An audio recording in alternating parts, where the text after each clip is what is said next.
Сәлеметсіздер ме, құрметті оқушылар? Бүгін біз сіздермен аралас сандарды қосу және азайту тақырыбы бойынша 5-ші сыныптың математикасының С тобының есебін шығаратын боламыз. 550-ші есептен бастаймыз.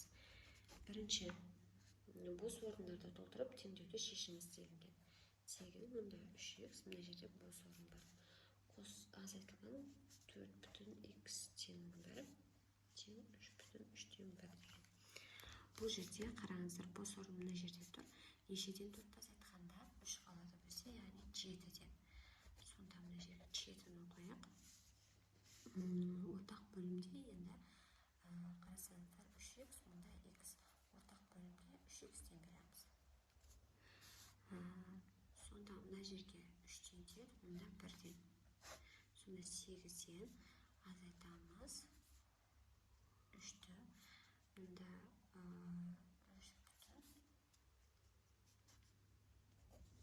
Мұнда 3,3x-тен 5 тең 3,3-тен 1. Ал енді осы теңдеуді шешуіміз керек. Бұл үшін бірінші мұндағы 3-ті 3x-ке көбейтейік. 9x қосылған 5. Сонда аралас саны бұрыс бөлшекке айналдырған кезде бізде бүтінмен бөлшектің бөлімін көбейтіп алымды қосатын едік. Дәл сол анықтауды орындап отырмыз. Мына жақта да бұрыс бөлшекке айналдырып қоямыз. 3-ті 3-ке көбейттік. Оған 1-ті қостық. Ал енді екі жақ бөлігі тең болатындай алымдар мен бөлімдерді қарайық. Бөлімінде бізде мына жерде 3х тұр, мұнда 3 тұр. Демек, мынаған x-тен беруіміз керек. Сонда бөлімдері 3х, 9х плюс 5. Мына жақта да бөлімі 3х, мына жақта 10х болады деген сөз. Яғни бөлшектің бөлімінде алымында бірдесіні көбейтсек те болады, және бөлсек те болады. Сонда біз бөлімдері бірдей болу үшін x деген санға көбейттік. Енді бөлімдерін тастап кетеміз. Тек қана алымдармен жұмыс жасаймыз. 9х қосылған 5 тең 10х деген. Енді x-терді бір жаққа жинақтаймыз. 10х-тен азайтамыз 9х-ті. Бұл тең 5-ке. X-тен сонда 5 деген жауапты алып келеміз. Жауабы 5. Енді екінші есеп. 3,6x-тен 1 қосылған 3х-тен 1. Бұл тең 7,4. Мұнда 7 бүтін шығу үшін 3-ке нешені қосамыз? 4 бүтін. Сөйтсе 7 бүтін шығады екен. Сонда ортақ бөлімге керек. Енді 6х, мұнда 3х. Ортақ бөлім 6х-тен береміз. Мұнда 1-ден, мұнда 2-ден деді. Сонда 7 бүтін 1 қосылған 2, бұл тең 7 бүтін 4-ден 1-ге. 7 бүтін 6х-тен 3, бұл тең 7 бүтін 4-ден 1-ге. Мұнда 3 пен 6-ны қысқартып жіберейік. Екеуін 3-ке бөлсек, 1, мұнда 2х шығады. Бұл тең 7 бүтін 4-ден 1-ге. Тағы да бұрыс бөлшекке айналдырамыз бөлшекті. 7-ні 2х-ке көбейтсек 14х болады. Оған қосымыз керек 1-ді. Қосылған 1 деп жазып қоямыз. Әріппен сан қосылмайды, сондықтан біз 14х қосылған 1 деп атаймыз. Яғни 15х деп жазуға болмайды. Себебі бұл мынау әріп, мынау сан. Яғни мына x-тен 14 рет қосылып тұр деген сөз. Мына жерде 4-тен 28, 29. Ал енді бізге керегі бөлімдерін бірдей қылу. Бөлімдерінде сандарымызға қарайық. Сандар бізде 4 және 2. 4 пен 2 ортақ бөлім, ол 2, яғни 2-ке көбейтуіміз керек. Ал енді және де мұнда x бар, мына жақта x жоқ. Демек, мына бөлімде мына жерде x жоқ. Сондықтан бұнаған x-тен береміз. Сонда ортақ бөлім бізде 4 болды және x болды.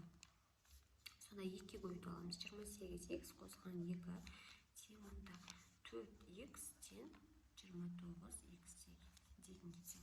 Енді бөлімдері бірдей болды. 28х қосылған 2 тең 29х-ке. Бұл жерде 29х-тен азайтамыз 28х-ті. Бұл тең 2. Х-тен 29-28 азайттық. Х қалды, яғни 1 қалды, 1х. 1х деген негізі х-ның алдына 1 тұр деп есептеледі. Сіздерге түсінікті болсын деп жазып қойып жатырмын. Яғни 1x деген сөз ол x. Жасырын тұр деп атаймыз. Жауап сонда 2-ге тең екен. Ал енді келесі үшінші есепті шығарайық.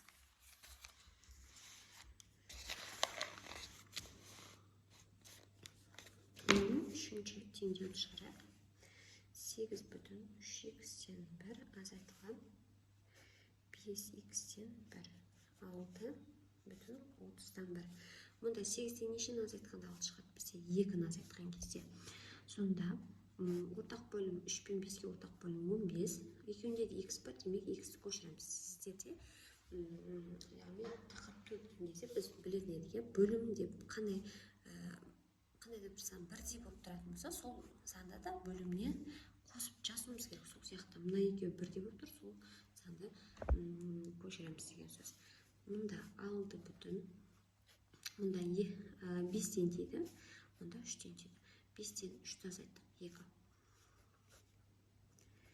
Енді бұрыс бөлшекке айналдырайық. 6-ны 15x'те көйтеміз. Сонда бізде 90x'те қосылған 2. Бұл тең 30-дан 181 деген санға. Енді мұнда да 30 пен 15-ке ортақ бөлім 30 болады. Және x-ні өзінен береміз. Сонда 30x-ті 15x-те бөлсек 2-ден теді. 30x-ті 30-ға бөлсек x-тен теді. Сонда 2-ні мыналардың барлығына көбейтуіміз керек.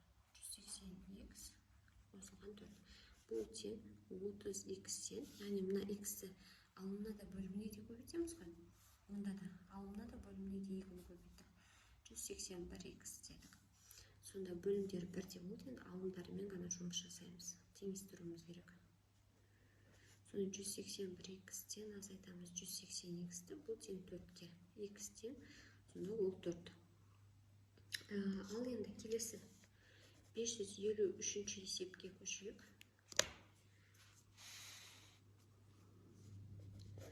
Бұл жерде 3 бүтін, мұнда 1 қосылған 1 бүтін 10, мына жерде 32 қосылған 3 деп тұр. Енді қараймыз, 30 ортақ бөлімде тұр. Мұнда 10 тұр. Демек, қандай санмен 10-ға ортақ бөлім 30 болады. Ол 30 бен 3 деген сан бар, 30 бен 15 деген сан бар. Мына жердегі елерімізде қарайық. Мұнда 2 тұр. Демек, мына жерге 2-ден берілген деген сөз. Мұнда 2. Өйткені 1-ді 2-ге бөлсек 2 ғой. Сонда қалай, не үшін 2-ден берілді? Сонда 30-ды 2-ге бөлсек, мұнда 15 бар деген сөз. Енді келесі, ал мұнда не үшін 3 тұр? Яғни 30-ды 10-ға бөлсек 3-тен теді ғой. Ал не үшін 3 тұр? Демек 1-ге көбейтілген деген сөз. Сонда 3 пен 1-ді қосамыз, 4 бүтін болады. Сонда 4 бүтін 30-дан 5.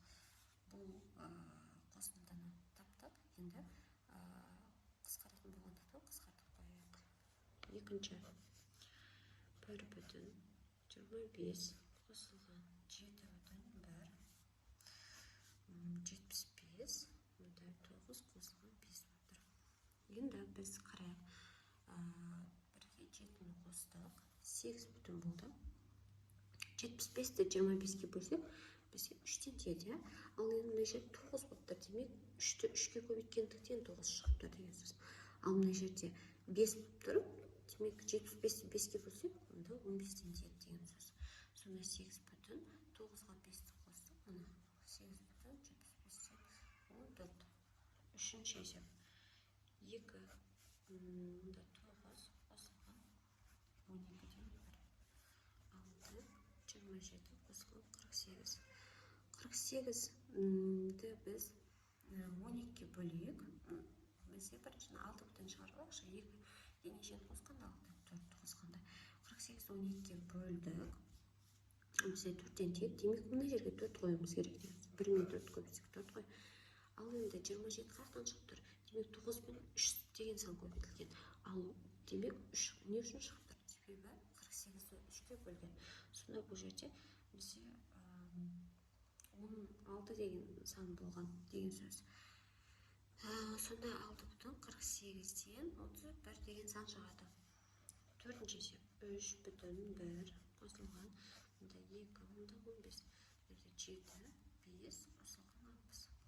Енді не үшін 7 бүтін болып тұр? Себебі мына 4 бүтін болған, 3-ке 4 тоғысқан. 60 мына жерде 5 болып тұр. Демек, мынаған 5-тен деген 1-ге 5-ті көбейткен, сөзі 5 шықты. Не үшін 5-тен деп тұр? Себебі 60-ты 5-ке бөлмесе 12, яғни 12-ге ортақ бөлім, 12 мен 15-ге ортақ бөлім 60 болып тұр. Ал енді 12-ні 60-ты 15-ге бөлеміз, ол 4-тен тек. Демек, мына жерге 8 жазуымыз керек деген сөз. 7 бүтін 60-тан 13. Бөлшек қысқармайды, сол күйінде қалдырамыз. Енді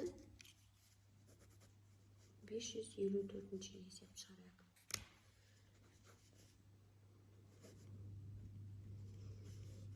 Келген жазылайық.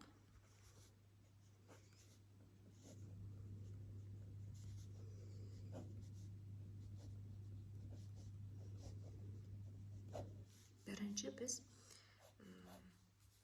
ішіндегі жақшаны өлеміз. Оның ішіндегі ең бірінші ішінде тұрған жақшаны өлеміз. Мынаны орындауымыз керек. Бірінші амал, сосын екінші амал мына жақшаны орындаймыз, үшінші амал мына жер, төртінші амал орындау. Енді бірінші амалдан бастайық. 2,5-тен 1-ден азайтамыз, 1,6-дан 5-ті. Бассек 2-ден 1-ді азайттық па, 5 пен 6 қоттық па, 30, онда 6-дан тесе, мына жақта бізде 5-тен дейді. 6-дан 25-ті азайтамай қалды. Сондықтан біз мына санымызды өзгерту керек екенбіз. Бұны 1 бүтін дейміз. 5-тен дейік. 5-тен 6 деп аламыз. Себебі 1-ге 5-ті қоссақ 6 болады. Сонда 1 бүтін 5-тен 6 азайтылған 1 бүтін 6-дан 5. Енді 1-ден 1-ді азайтса да жоқ болып кетті бізде бүтін санымыз. 30-дан бердік, мұнда 6-дан, мына жақта 5-тен. Сонда 36-дан азайтамыз 25-ті. Сонда мұнда 11, мұнда 30. 30-дан 11. Енді келесі 4 бүтін 60-дан 29 азайтылған 30-дан 11. Енді 4 бүтін ол қала береді. 4 бүтіннен не жерде ешқандай сан жоқ, бізде 0 деп саналады. Мысалы 4-тен 0-ді азайтсақ, 4-тің өзі. Саннан 0-ді азайтсаң, санның өзі шығады. Енді 60 пен 30-ға ортақ бөлім 60. Мұнда 1-тен тең, мұнда 2-тен. Сонда 29-дан азайтамыз 22-ні. 22-ні береді. Сонда 4 бүтін 60-дан 7 деген санымыз шықты. Енді үшінші амалға көшеміз. 7 бүтін 12-ден 1-ден азайтамыз 4 бүтін 60-дан 7-ні.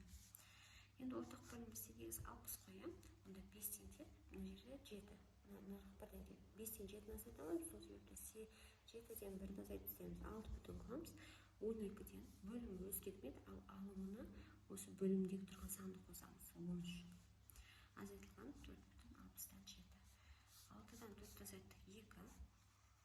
Ортақ бөлім 60 дедік, мұнда 5-тен деді, мұнда 1-ден деді.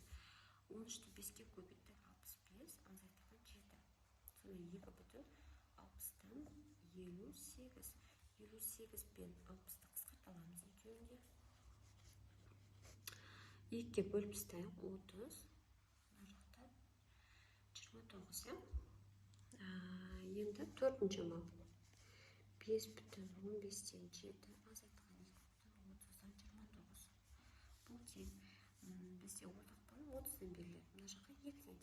14-тен 29 азайтамай қаламыз. Сондықтан 5-тен 1-ді азайтып тастаймыз. 4 бүтін қыламыз. 15-тен 22 қыламыз. Не үшін 22 шықты? Себебі 7-ге мына бөлімдегі санды қосу керек. Азайтылған 30-дан 2 бүтін 30-дан 29. Енді бұл жерде 4-тен 2-ні азайттық 2. Ортақ бөлім 30, мұнда 2-тен деді, мұнда 1-ден деді. 44-тен азайтамыз 29-ды деді. Сонда 2 бүтін 30-дан 15 шығады. Енді 15 пен 30-ді қысқарталамыз. 2 бүтін 15-ке бөліп тастасақ, мұнда 1, мұнда 2. Сонда жауабы, бұл есептің жауабы 2 бүтін 2-ден 1 шығады екен. Жауабы 2 бүтін 2-ден 1. Екінші есебін шығарайық.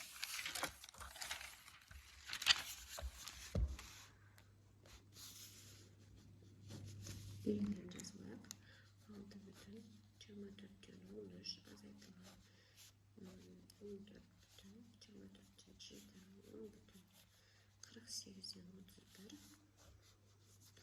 Азайтылған 2,4-тен 3, азайтылған 1,12-ден 7. Азайту 1,16-дан 1. Енді амалдардың ретін орындайық. Бірінші жақшаның ішін аламыз. Жақшаның ішіне тағы екі жақша тұр. Кезек-мезек орындап аламыз. Бірінші амал, мына екінші амал. Сосын бар осы амалдарды азайтамыз. Үшінші амал болды ма? Енді төртінші амал мына азайту болды. Сосын бар бесінші амал мына азайту. Яғни ең бірін азайту амалы келген кезде, мынада екі азайту амалы келіп тұр, екі сан. Сол кезеңде мына шыққан сан, мына жерде бір сан шықты, сан, мына жақта сан. Дей жерде де бір сан бар, егер сіздер мына санды тауып алдыңыздар, сосын барып одан мынаны азайтып тастасақ қате болады. Себебі бірінші азайту кезінде ең бірінші тұрған азайтуды орындау керек. Екі азайту келетін болса, ең бірінші тұрған азайту. Сосын барып мына шыққан саннан мынаны азайтамыз. Екінші амал. Ал енді бірінші амалға көшейік. 14,24-тен 7 азайтылған 10,48-ден 31. Ортақ бөлім бізде 48, мұнда 2-ден десе 14-тен 31 азайта алмай қаламыз. Сондықтан 13,5 дейміз, 24-тен 31 дейміз. 10,48, 31. 13-тен 10-ды азайтып 3,5, ортақ бөлім 48 болды. Мұнда 2 дейді. Сонда 62-ден азайтамыз 31. 31 қалды. Қысқармайды бөлшек. Екінші амал 2,4-тен 3 азайтылған 1,12-ден 7. Ортақ бөлім бізде 12, мұнда 3-тен деп 9-дан 7-ні азайталамыз. Демек, біз 1-ден азайтып кете берейік. 2-ден 1-ді азайттық. 1,12 ортақ бөлімде 9-дан 7-ні азайттық. 9 пен 10 ойбай 2 пен 12-ні қысқартты 2-ге. Мұнда 1, мұнда 6 шықты. Енді үшінші амал 3,5. Яғни мына бірінші амал мен екінші амалдарды азайтамыз. Енді бізде ортақ бөлімге 48-ден тиеді. Мұнда 8-ден тиеді. 31-ден 8-ді азайталамыз. Демек 3-тен 1-ді азайтайық. 2 болды. Ортақ бөлімде 48. 31-ден азайтамыз 8. 2,48-ден 23 пен 48 қысқармайды. Осы үйіне қалдырамыз. Төртінші амал енді 6,24-ден 13 азайтылған 2,48-ден 23.